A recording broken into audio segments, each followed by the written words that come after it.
Okay, good morning, the Sacred Lounge, or shall I say evening in this gorgeous, gorgeous Kelowna sun. Today I've decided to take you guys outside and let you guys enjoy it a little bit with Jacob here.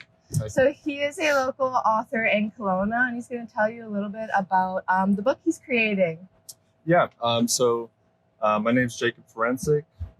Originally, I'm from a conservative, more conservative, socially conservative household, Christian kind of world within Slovakia, which is an Eastern European country. Yeah. And yeah, so I think the statistics there, like the majority of Slovakians are Roman Catholics, something Yeah. like 60% maybe more than that.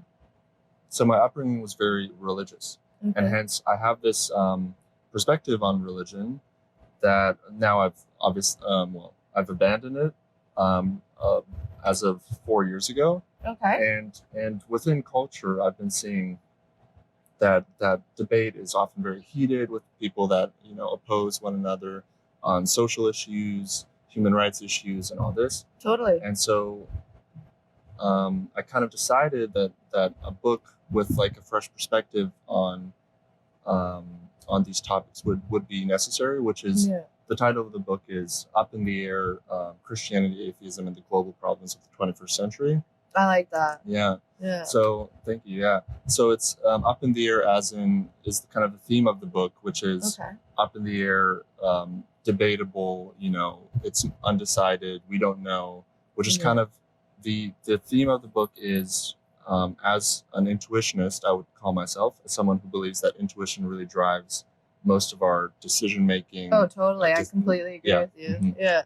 So that's pretty much that is the book that a lot of people, public intellectuals, professors, politicians, everyone has answers. Yeah. And everyone is really 100% certain, and the book is really saying that things are nuanced. Yeah. Answers are very nuanced. People who are raised in environments have views for different reasons. Can really blame people for thinking about issues in a way that we think is you know um, kind of vitriolic or hateful, and Totally. often it is, but then also Totally. kind of the empathy as an intuitionist. So that's kind of the theme. That's super awesome. Mm. Super heavy, super deep, and it's exactly what I love. Yeah. Especially being somebody who came from a Catholic background and decided absolutely. to change my spirituality throughout the course. So that part when you say about intuition, I completely understand, and especially the difference between each one of us in that perspective. So that brings me on to the question: what inspired you to write this book? Yeah, so the inspiration probably is a number of things. So kind of significant life events that happened. One of my closer friends passed away around Christmas time, who in high school was quite close. We sat with each other, and he was an atheist at the time. I was a Christian. Yeah. And we would often like debate these topics. Yeah. And he passed away in avalanche in Slovakia, and it was That's insane. Yeah, sorry to hear. No, thank you. It kind of to the family and all the friends, it was very saddening, and so when that happened, and all the conversations that happened around that, I did realize that life is so short, and I went back to Slovakia in the Christmas time. I was with a lot of friends, and I really had this fresh perspective on like how to engage with people, seeing the humanness in every person, even people that would say like classically, once again, like hateful things, just being like, you know what, like in the past I disagreed, now this person is away, he's gone. And so one of the, I think, prime motivators for the book was, sure you're young, people are young and they're encouraged to be silent, etc. Kind of the expertise concept, even though it's slightly going away now, it's still promoted that you don't have the right to talk about something because you can't know, type of thing. And I think that it's a shame because people are, we're living life, and we should 100%. See the humanness. And along with that, there is the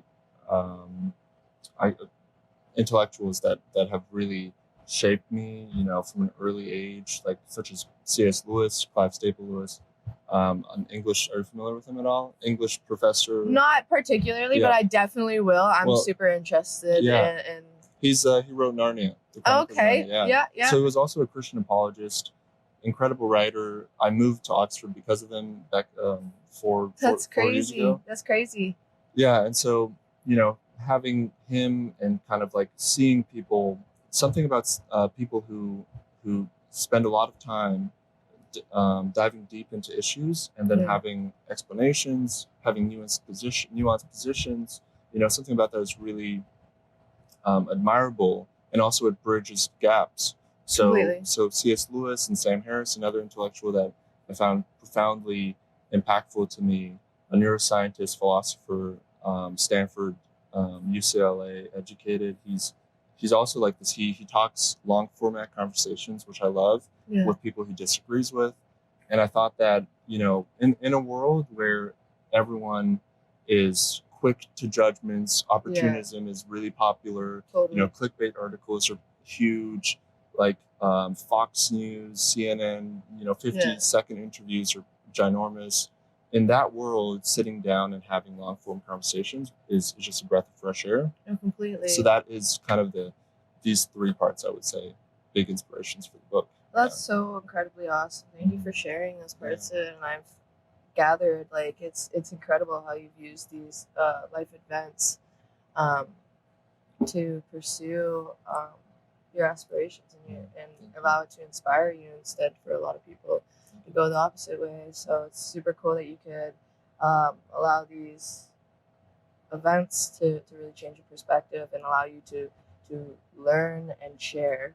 So that's super cool, which brings me on to have you had any struggles in your creative process throughout writing this book, and have you had any negative, positive feedback throughout the process of sharing this idea? As you were saying, it's I mean, yeah, for sure. I mean, well, first of all, the biggest roadblock to anyone who's young and who has, as aspirations, there's so much negativity. Totally. There's so much, initially it's just kind of your own self-judgment. Like, why am I? I'm not an expert on anything. Complete. I know exactly what you feel when you say that. Yeah. So the initial stages are so difficult and that was kind of I've been writing it for 2 years, on and off with school and work, and good for you, because that is not an easy thing to do at all. I can take that from experience. Running multiple things at the same time, like, that's definition of passion. It's so easy to get sidetracked. But initially it was just kind of reading books on topics, on these topics, and just kind of writing notes about those books, and including citations and in papers, and like I managed to get to 90 books on the topic. So then I just told myself, if you're going to write something, you should have it well researched. Yeah, be educated in it. No, I'm completely like that too. Even when it comes to my blogs and stuff, I'm looking at every optimal area for learning knowledge, because there's so many different perspectives too within everything. So I know what you mean. And two, you don't want to like offend anybody's perspective. So it's like finding the right ways to. It could be like baking a cake could be the simplest thing, Suzanne could be like, you shouldn't be using flour compared to. I totally know the research aspect to creating.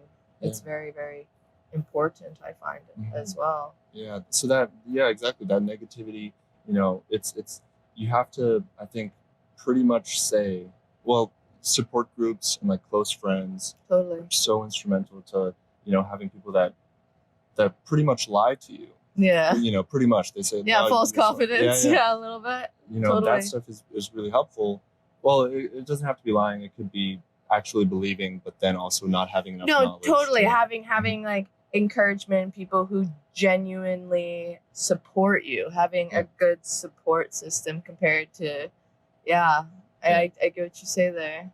Yeah. So, but in the end, I think, there's a few people. I think positivity is really getting promoted in society. And I think that if people are more and more kind of willing to, not be successful at all costs, and to really have integrity and say like, okay, totally. I want to do something, but I don't want to promote hatred.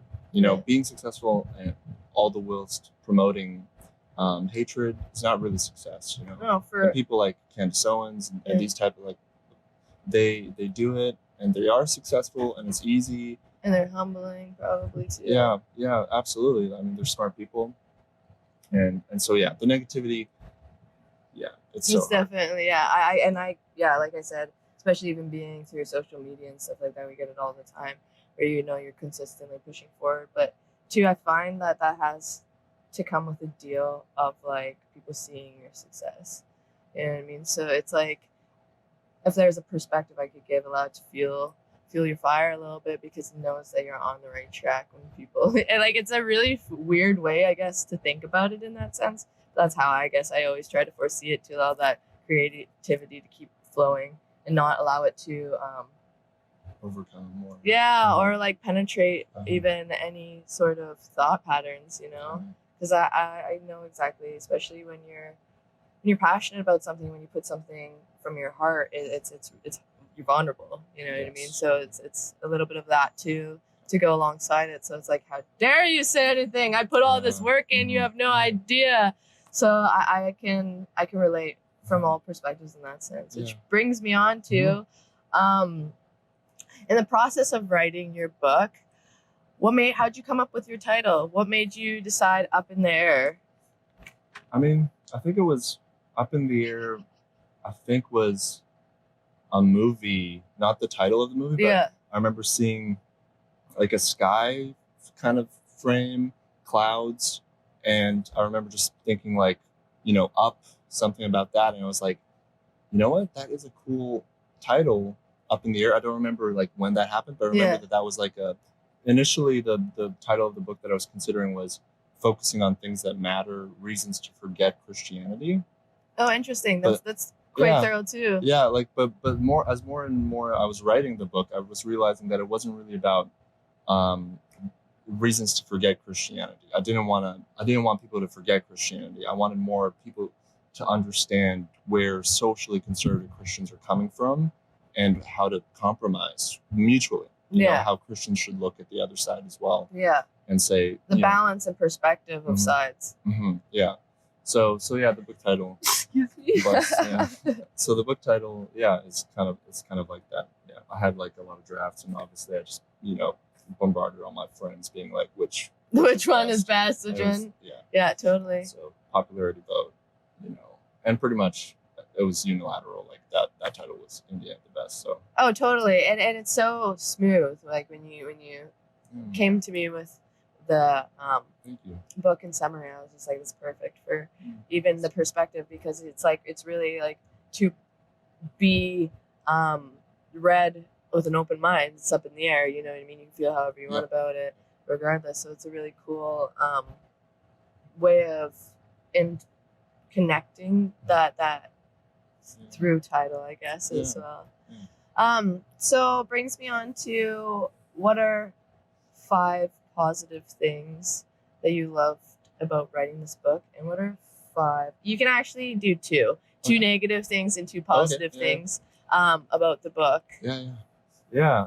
I mean, so positives, 100%. There's so many. Like, so off the top of my head, 2 would be having a schedule, especially in COVID-19 times. It was really good. A lot of people were out of work, myself included. Kind of took some summer classes, try to kill the time. But then also it was like, okay, it's either this or blogging. I have a blog as well. And I've been doing it for so long that I was like, you know what, I need to take the next level and kind of commit to something. Totally. The schedule thing was really good, because then in the end, and like leisure was so much more enjoyable. Like, totally. Totally. Yeah, because then you have structure. You're not just all. That's something I struggle with. I'm like a here, there. But that's because that's when my creative flows process. You know what I mean? I'm not always like creative from boom to boom. So that's challenging. So good for you for like finding a structure that works for yourself. Yeah. So one of those positives. Second positive probably is just, I think more empathy comes usually if you do a good job at researching something from both sides. Totally. Yeah. And that goes back to our last question where we're talking about how people perceive it. You know what I mean? Making sure that you're not offending anybody. You're making sure that, you're saying things fluently with both perspectives in hand. So that's cool that you had the ability to be able to, because that's a really hard thing, having the empathetic side to acknowledge both sides in that sense. Yeah, exactly. Yeah. I mean, negatives for sure, burnout, kind of like if you I told myself like I want it done by September just because I was like, I can do it, people can do it, it's possible, you just need to sit down and do it. Oh, totally. So burnout, yeah, exactly. Like, but it's for yourself, you know what I mean? So I never set, it's so weird, I never set deadlines. Really? Yeah. Because I find it's kind of like when you tell yourself you're going to quit smoking cigarettes. As soon as you tell yourself you're going to quit smoking cigarettes, it becomes, you get the stress and everything that goes with it. So I know it's so weird for that to be a thing, especially in the industry that I do. Don't get me wrong, I still have some structures and I've acknowledged to work within those.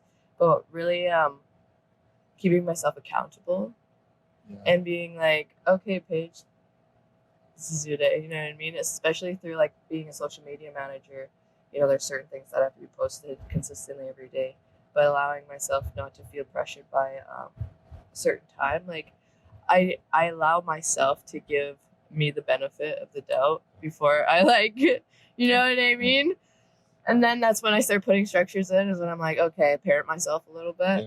But yeah, that's something that I struggle with. So that's another thing that I admire from you, is good for you, even though that's your negative. I mean, exactly. Like, it's not easy. Is why it's the negative, is that, if you have deadlines, it's very likely that you're going to be unhappy. Yeah, right?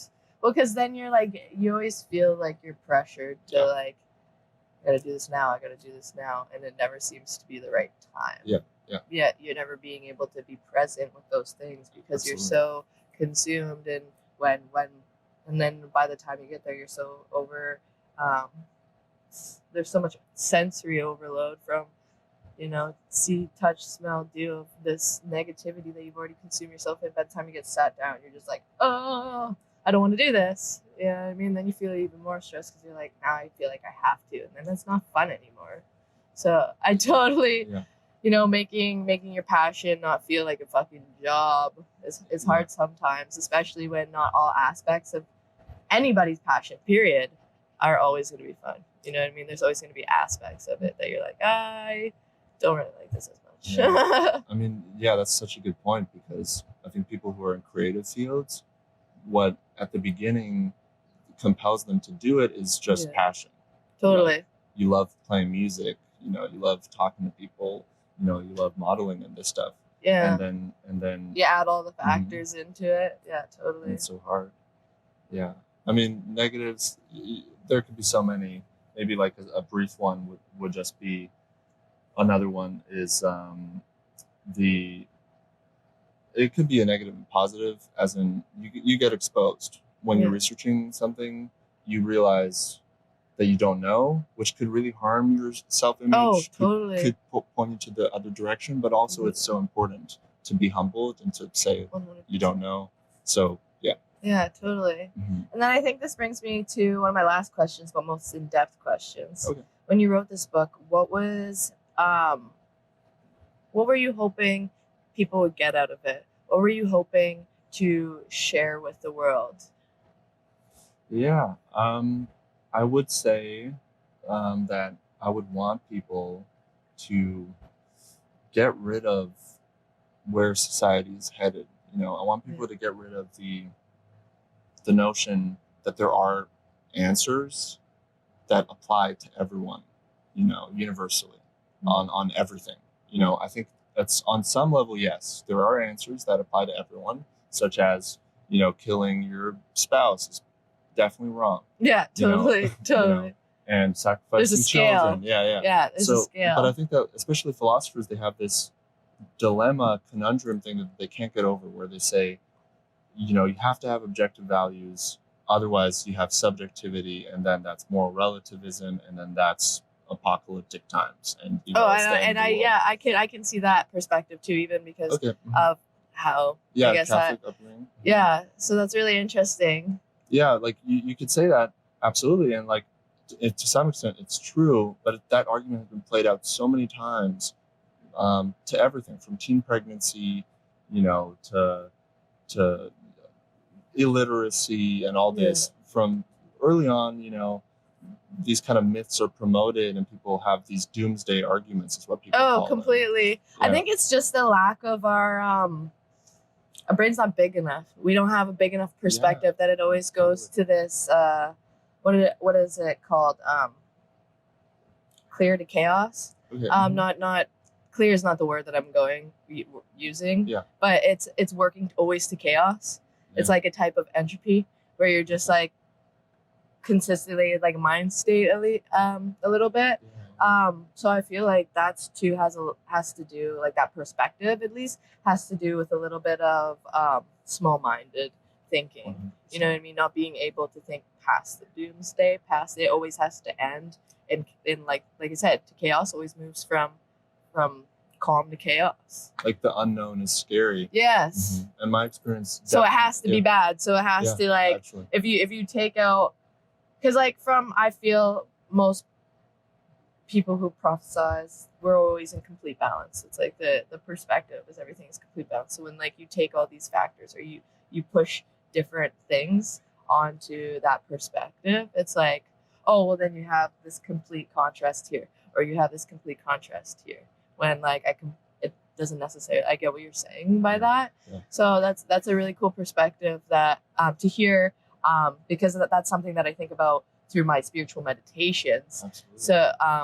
So that's really cool to have it be brought up in a different perspective, in a different different theme. Yeah, totally. Through somebody else, it's like said in different words, but I totally understand. Yeah.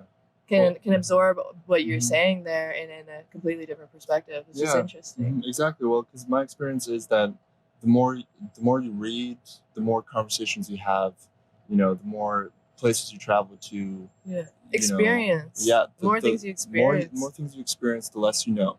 And people who don't read, different views, people don't talk to people that disagree and just say, okay, that person is. You totally deplorable. Dissociate. Yeah, then you completely shut off your perspective, and now you're living in this box. You know what I mean? I always tell people it's not about being the other person's friend. It's about understanding and being empathetic for their situation, so that you can have the greater perspective to not feeling any emotional attachment from that, to not allow that to be a mirror, and feel that, hey, because when you understand that perspective, that saves a lot of like negativity. Because you don't necessarily have to agree, but you don't have to necessarily intervene or feel what's the word, like they need to say something. Mm-hmm. You know what I mean? So that's really cool that you bring those perspectives within your category to life, and allow people to have that choice of, like, like I was saying earlier, I find so many perspectives are like, this is this side. This is this side, so you're regardless having to choose how you feel, whether that's I agree or I disagree. You know what I mean?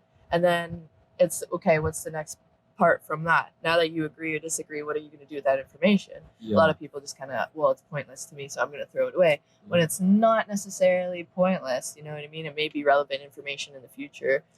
I think that's so good that you're practicing meditation as well with that, because I think people take words increasingly more hurtfully. People are very like, okay, you said something, I can't disattach. Yeah. Well, I think that too comes from like the fact that it's the only thing.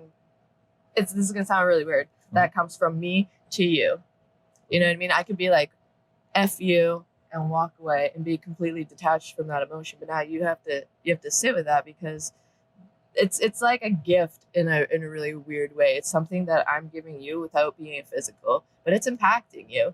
You know what I mean? And that could be, you tell your daughter her dad passed away. That's going to be really, really intense. And that can be, depending on that person's experience of what they perceived, really, really intense. And that's where empathy is so strong and huge within this world of learning. And also, too, being kind to yourself and taking the time to acknowledge that, not one human being is perfect in this world, and not everything you're supposed to understand. So as long as you acknowledge too as a human that you're trying your best and you're working on it, that too is a huge perspective. It's like, we're always expected to be here right now. So too, like, if you are one of those people who are allowing yourself to even take the time to educate yourself about perspectives that are not necessarily like close to you or things that you disagree with, that's a huge step in itself. So it's something we're losing, and I think we need more of. Well, I think it's cool that you're writing about that, because it's showing that it doesn't have to be so contrasted, black and white, that you can have those perspectives there and still have an amazing read. And I can't wait to purchase my book when you get started. I'm definitely going to be your first person. And guys, I want to let you know that his blog, the information when you can purchase his book, will be posted on the Sacred Lounge site, and will also be on our page as well. Thanks so much. That in case anybody would love to check out this amazing book, you'll have the opportunity to. And if you'd love to ask Jakub any questions, I'm sure that his Instagram will be open. Yep. And I thank you so much for coming on today. Yeah, I appreciate you, and I would really love to have you on again in the future. Awesome. Yeah, absolutely. So thank you. Yeah. Thank you. Have a great day, guys. You did awesome. Yeah, likewise. That was really good. Really good questions. Oh my god. What? Did I not? Did you not press play? Wait. We can do it again. What happened?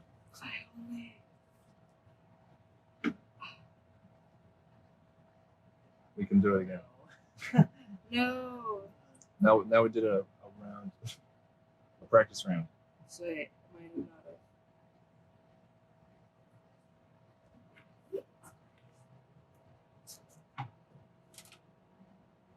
Okay, 20 minutes. Mm-hmm. Did it like end somewhere? Or? Yeah, it must have just cut out right when I was, because it says we got 20 minutes recorded. Oh, so somewhere in there. She's really gorgeous lighting, to be honest. I really like how clean it is. The quality is really good. Obviously, audio won't sound like that. I wonder where we cut off, though. Maybe the ending again. Well, 20 minutes is amazing time. So regardless, because our window's 30 minutes anyways. I'm just trying if it will let me, if it will show me. Well, what time do we start? Here, let's look at this.